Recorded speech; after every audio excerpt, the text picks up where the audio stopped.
Ya, Allah perintahkan kita untuk membacakannya 17 kali dalam sehari dan menjanjikan pada kita semua jenis kemudahan dan kebaikan dalam hidup. Kita bacakan cuman nggak dapat, itu masalahnya. Nah, persoalannya kenapa orang tidak mendapatinya? Assalamualaikum warahmatullahi wabarakatuh. Apa kabar sahabat? Keluarga Islam ingin menghimbau, daripada kolom komentar digunakan untuk mencela dan menjadi dosa jariah, lebih baik gunakan komentar untuk menuliskan doa Anda. Dan mari kita aminkan bersama, karena doa yang diaminkan bersama insya Allah lebih besar peluangnya dikabulkan Allah SWT. Dukung terus perjuangan Gelora Islam dengan cara klik like, subscribe, serta aktifkan tombol loncengnya. Dan mari kita perjuangkan agama kita, karena Anda orang Islam juga kan? Selamat menonton!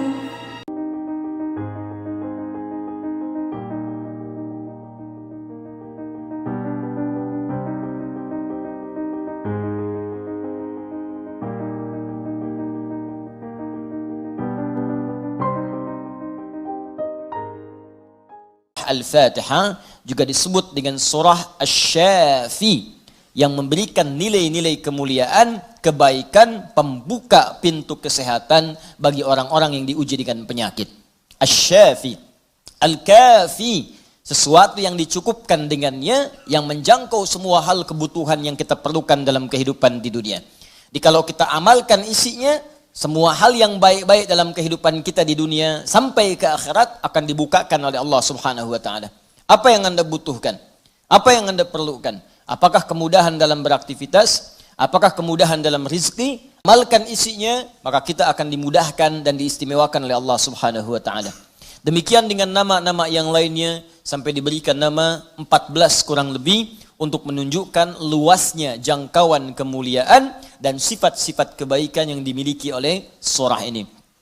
Lalu pertanyaannya, bagaimana kemudian mendapatkan hal yang dimaksudkan tadi? Kalau sakit, cepat sembuhnya. Orang dulu dibacakan sekali Al-Fatihah, dengan izin Allah langsung sembuh. Kalau kita ada kesulitan rezeki, cepat didatangkannya. Orang dulu kemudian mengamalkan surah Al-Fatihah, maka bahkan ada orang yang belum minta, sudah langsung disediakan oleh Allah Subhanahu wa taala. Demikian dengan aspek-aspek yang lainnya. Karena itu penting bagi kita untuk mengetahui isi surah ini, kemudian mengamalkan kandungannya, tidak sekedar membacakannya, tapi tidak mengetahui isinya, tidak paham kemudian kandungannya, sehingga saat kita mengamalkan isinya, kita tidak disertai dengan pemahaman yang baik dan tidak merasakan bagaimana kemuliaan surah yang dimaksudkan. Yang paling berbahaya, dibaca iya tiap hari, tapi nggak diamalkan isinya, itu persoalannya. Berbahayanya bukan berbahaya dalam persoalan nggak dapat pahala, bukan. Sayang saja dibacakan tiap hari 17 kali, tapi tidak mendapatkan isinya. Kayak orang bekerja tapi nggak dapat gaji. Kerja tiap hari tapi akhir bulan nggak gajian gitu. Ya, Allah perintahkan kita untuk membacakannya 17 kali dalam sehari dan menjanjikan pada kita semua jenis kemudahan dan kebaikan dalam hidup. Kita bacakan cuman nggak dapat, itu masalahnya. Nah, persoalannya kenapa orang tidak mendapatinya? Boleh jadi bukan karena tidak membacanya, tapi cara membacanya itulah yang tidak sesuai dengan yang diinginkan oleh Al-Quran dan isi surah itu sendiri. Karena itu coba kita gali bagaimana kemudian surah ini diurutkan ayat-ayatnya dan dijelaskan oleh Allah dengan untaian firman-Nya yang sangat luar biasa. Baik, di pertemuan yang lalu kita telah mulai dengan ayat yang pertama. Begini cara memahaminya. Al-Fatihah. Kalau kita ingin memulai bacaan Al-Quran, maka mulai dengan surah ini. Itu yang khusus. Al-Fatihah. Jika kita ingin mendapatkan semua jenis kebaikan dalam hidup dunia akhirat, maka mulai pahami ayat-ayat berikut ini. Cara memahaminya, 1. Bismillahirrahmanirrahim. Baik. Bismillahirrahmanirrahim. Amalkan bagian ayat yang pertama yang memiliki 5 makna dalam kalimat atau ayat yang telah disebutkan tadi. Huruf ba, kedua ismun, ketiga Allah, keempat ar-Rahman, kelima ar-Rahim. Ba yang memiliki 14 makna. Di antaranya di ayat ini ada makna yang terkait dengan ghayah, tujuan. Ada ilsaq, sesuatu yang lekat sekali, dekat, tak terpisahkan. Kemudian musahabah yang mengawasi kemanapun kita beraktivitas. Kemudian ada istighraq, sesuatu yang luas, menyeluruh, ya, tanpa kecuali. Lalu kita mengatakan bismillah, baknya kita sebutkan, ini artinya jadikan semua aktivitas kita tanpa kecuali istighraq. Dari bangun tidur sampai tidur lagi, lakukan ghayah semua lillah karena Allah Subhanahu wa taala. Jadi kalau ingin dibukakan pintu kebaikan oleh Allah, Al-Fatihah, ingin semua dibuka baik, seluruh aktivitas kita, maka niatkan semua yang baik-baik karena Allah. Itu kunci pertamanya. Bangun tidur, niatkan karena Allah. Di begitu Anda bangun, niatkan semua aktivitas karena Allah Subhanahu wa taala. Karena itu saat kita bangun tidur, semua ditujukan karena Allah. Alhamdulillahilladzi ahyana ba'dama amatana wa ilaihin nusyur. Jadi kalimat pertama dengan akhir itu karena Allah. Alhamdulillah, terima kasih ya Allah, saya diberikan kesempatan hidup lagi saat ini. Padahal engkau bisa wafatkan aku dalam tidur tadi. Dengan izinmu, ya sesuai dengan ajal darimu, aku diberikan semua kesempatan untuk hidup lagi. Alhamdulillah, semua pujian aku berikan kepadamu. Lillah. Di ujungnya, wa ilaihin nusyur. Maka sekarang aku akan beraktivitas mencari bekal sebagai persiapan pulang kepadamu. Wa ilaihi, untuk Allah Subhanahu wa taala. Makanya kalau Anda mengucapkan doa ini saat bangun tidur, kita sudah berjanji. Semua aktivitas di hari itu kita akan tujukan karena Allah saja. Mencari bekal, bukan karena yang lain. Jadi kalau Anda ucapkan doa tadi, berarti nanti makannya karena Allah, minumnya karena Allah, bekerjanya karena Allah, salatnya karena Allah, infaknya karena Allah, merawat anak karena Allah, semua karena Allah. Ghayah. Awas, hati-hati ya, hati-hati. Maka dampaknya orang yang semua aktivitasnya dilakukan karena Allah Subhanahu wa taala, maka fungsi ba yang ketiga, satu tadi ghayah, kedua istighraq, yang ketiga ilsaq dan musahabah. Lekat dan diawasi oleh Allah. Kalau dulu kita contohkan orang yang meniatkan semua aktivitas karena Allah, maka yang kedua rumusnya, rasakan seakan-akan aktivitas itu diawasi oleh Allah Subhanahu wa taala dengan pengawasan yang lekat seperti lem yang menempel, yang menyatukan dua sisi. Ya, mau minum, rasakan diawasi oleh Allah. Bismillah, minum, lakukan karena Allah. Maka mohon maaf, ketika minum Anda dikerjakan karena Allah dan merasa diawasi oleh Allah, ini kuncinya. Awas, ini kuncinya. Karena ada orang yang melakukan sesuatu karena Allah, tapi nggak merasa dilihat. Nggak merasa diawasi.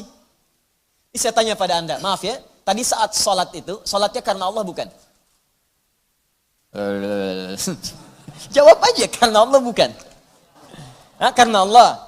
Baik, kalau sesuatu dikerjakan karena Allah, maka rumus keduanya, rasakan Allah mengawasi kita. Pertanyaan saya yang kedua, saat Anda sholat tadi, saya sholat, kita sholat, merasa nggak diawasi Allah? Merasa nggak dilihat Allah? Karena beda antara orang yang merasa diawasi dengan yang hanya mengerjakan saja, itu lain. Akan beda. Silahkan Anda bekerja, merasa diawasi, Anda akan serius dalam pekerjaan Anda. Mahasiswa yang sedang ujian, merasa diawasi, itu akan fokus kepada soal. Susah, mau noleh kanan, khawatir, ada CCTV. Mau noleh kiri juga khawatir, karena terawasi, dia akan fokus. Makanya orang sholat itu kalau benar-benar sholatnya merasa diawasi, dia fokus, gak akan nengok kanan kiri. Gak ada istilahnya ketika takbir Allahu Akbar, tangannya gak sedekap nih. Tahiyatnya kok gerak-gerak ya. Atau bahkan saat sholat mikirkan yang lain. Allahu Akbar, tender ya Allah, tender. Allahu Akbar, WhatsApp belum dibalas. Allahu Akbar, status belum diupdate. Jadi kalau kita benar-benar merasakan diawasi Allah, bahkan kita pun akan belajar bagaimana cara membacakan bacaan dalam sholat supaya benar. Karena malu gitu. Malu baca Al-Fatihah, bacaan belum bagus. Dan merasa didengar Allah, kan malu. Anda bicara di depan saya, bicaranya nggak jelas, Anda sendiri sudah nggak enak. Ustadz Adi, saya mau bertanya, silahkan. Kan kalau kedengaran nggak jelas pun, saya dengarnya pun nggak paham, Anda nyampaikan pun nggak enak. Sekarang Anda sholat setiap hari, 5 waktu menghadap Allah, belum tambahan sholat sunnah. Dan Anda sadar bacaan Anda belum bagus. Tapi anehnya merasakan didengar oleh Allah dan diawasi. Apa nggak malu gitu? Coba deh satu kali rasakan hal yang demikian. Jadi kalau kita memang merasa, itu dampaknya lain ke dalam ibadah kita. Nanti rumus terapannya, aktivitas harian kita. Ini minum, ini memang minum ini pekerjaan sederhana. Tiap hari kita minum. Cuman ada beda ketika minum kita itu merasa dilihat Allah. Maka saya katakan di pertemuan lalu, mustahil Anda akan menyentuh minuman yang tidak disukai oleh Allah. Mustahil.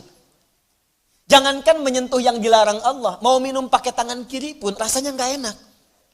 Pasti Anda akan pindahkan itu kepada yang lebih baik. Paham sampai sini ya? Ya sama dengan proses begini, mencari nafkah, bekerja, dari di jalan, dari baca, berpakaian. Kalau semua dikerjakan karena Allah, demi Allah saya katakan, mustahil dalam pekerjaan bisa mudah menyentuh yang diharamkan oleh Allah. Gak mungkin.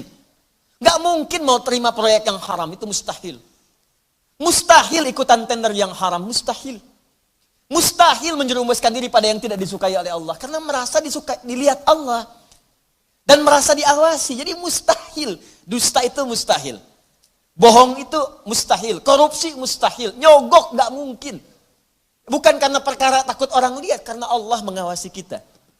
Makanya dulu, sahabat tuh ketika diajarkan seperti itu, bahkan anak-anak kecil, jangankan yang tinggal di kota, di ujung yang paling dalam di padang Sahara, yang sulit ada orang setiap waktu, yang kalau lewat cuman kambing gurun dengan unta, Anda bayangkan. Lewat kambing gurun unta, kambing gurun unta, kambing gurun unta. Tapi perhatikan bagaimana mereka mengamalkan huruf ba dalam Bismillahirrahmanirrahim. Diuji oleh sahabat Umar bin Al-Khattab radhiyallahu ta'ala anhu. Lewat padang pasir, kelihatan anak muda sedang menggembala. Saat menggembala itu, menggembala kambing, ditanya oleh Umar, diuji. Kata Umar, saya mau beli sebagian dari kambingmu itu. Kata orang ini bukan punya saya, punya tuan saya. Punya tuan saya. Kata Umar, tuanmu kan gak ada di sini. Ini padang pasir yang luas. Orangnya gak ada. Beli aja, bilang dimakan serigala. Apa kata penggembala ini? Lalu di mana Allah? Idzan fa'ain Allah. Bayangkan penggembala saja di padang pasir yang orangnya gak ada, yang gampang saja bilang ini dimakan serigala, dapat keuntungan banyak gitu. Ya, luar biasa. Yang dia katakan pertama kali, bukan sekedar menolak, gak mau takut ketahuan sama tuan, takut ketahuan sama pemiliknya, takutnya tidak. Pertama kali jawaban yang keluar, idzan aina Allah. Lalu Allah di mana? Allah di mana? Demi Allah saya katakan hakul yakin kalau setiap muslim merasakan dalam dirinya bahwa dia diawasi oleh Allah Subhanahu wa taala, maka lurus, damai, tenang, tentram dan baik semua urusan kehidupan. Gak ada penipuan dalam perdagangan. Gak ada penipuan dalam hal-hal interaksi kehidupan. Tidak ada kecurangan. Tidak ada keburukan. Semua baik. Karena merasa dilihat oleh Allah Subhanahu wa ta'ala. Itu baru huruf ba. Baru ba. Coba tiap hari kita baca itu. Satu huruf ini aja. Mohon maaf ya. Selama hidup kita udah diamalin belum? Satu huruf ini aja. Ayo suami sama istri. Berapa kali berkata hal-hal yang tidak tepat? Istri terhadap suami. Berapa kali menerangkan sesuatu yang tidak tepat? Anak pada orang tua kepada anak. Walaupun hal-hal yang ringan, Bapak mau permen. Nanti Papa beliin 1 truk. Kapan truknya datang? Ini huruf ba saja 1 gitu. Anda menuntut banyak dari Allah, tapi Allah meminta kita mengamalkan 1 huruf aja, kita nggak maksimal. Coba lihat tuntutan kita setiap hari. Ya Allah lancarkan usahaku. Ya Allah luluskan dalam kuliahku. Ya Allah mudahkan pernikahanku. Ya Allah berkahi hartaku. Ya Allah lancarkan pekerjaanku. Banyak yang diminta, sembuhkan aku. Kata Allah, aku berikan semuanya. Amalin 1 aja huruf ba. Ba. Ketika benar mengerjakannya, ismun. Bimakna sumuun. Bimakna raf'un. Terangkat, dimuliakan, ditinggikan.